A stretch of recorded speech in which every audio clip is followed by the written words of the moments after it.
சுவாமியே சரணமையப்பா. கார்த்திகை 1ஆம் தேதி, அதாவது நவம்பர் 17ஆம் தேதி என்னால மாலை போட முடியல. அன்னைக்கு எனக்கு தவிர்க்க முடியாத ஒரு வேலை இருந்துச்சு. வேற எந்த ஒரு நல்ல நாள்ல நான் மாலை போடலாம் அப்படின்னு நிறைய பேர் கேட்டிருந்தீங்க. இது கேள்வி நம்பர் 1.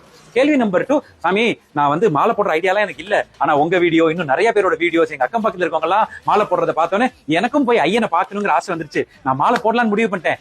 யார் கையால நான் மாலை போட்டுக்கலாம் சாமி அப்படிங்கிறது 2வது கேள்வி. இந்த 2 கேள்விக்கான பதில் என்னன்னு பாத்தீங்கன்னா, நவம்பர் 17, அதாவது கார்த்திகை 1ஆம் தேதி அன்னைக்கு நீங்க மாலை போட முடியலன்னா கவலையே போடாதீங்க. நீங்க மாலை போடுறதுக்கு சிறந்த நேரம் எது தெரியுமா?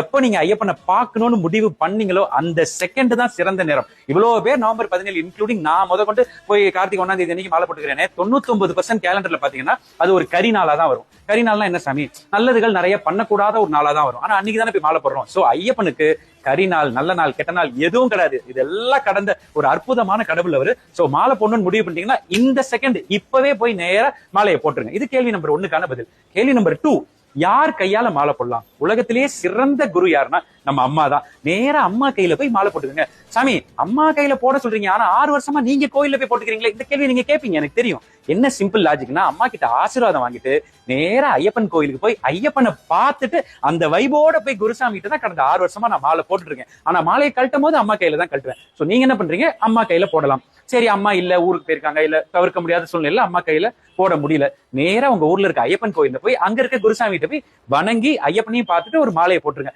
ஐயோ சாமி, நாங்க கொஞ்சம் ரிமோட்டான ஒரு பிளேஸ்ல இருக்கோம், எங்கிட்ட ஐயப்பன் கோயிலே இல்லையே. கண்டிப்பா உங்க ஊர்ல ஒரு பிள்ளையார் கோயிலோ முருகன் கோயிலோ இருக்கும்ல, அங்க போய் ஐயர் கிட்ட போய் கவலையே படாம மாலையை போட்டுக்கங்க. நீங்க மாலை போடுறதுக்கு இவ்வளவு லாஜிக்ஸ் எல்லாம் கிடையாது. உங்களுக்கு குருசாமி, அம்மா, ஐயர் யார்கிட்ட வேணாலும் நீங்க போய் நீங்க நல்லா இருக்கணும்னு நினைக்கிற ஒரு கேரக்டர் போய் நீங்க சந்தோஷமா மாலையை போட்டுக்கலாம். சோ இப்பவே மாலையை போடுறீங்க, நேரா ஐயப்பனை பார்க்க கிளம்புறீங்க.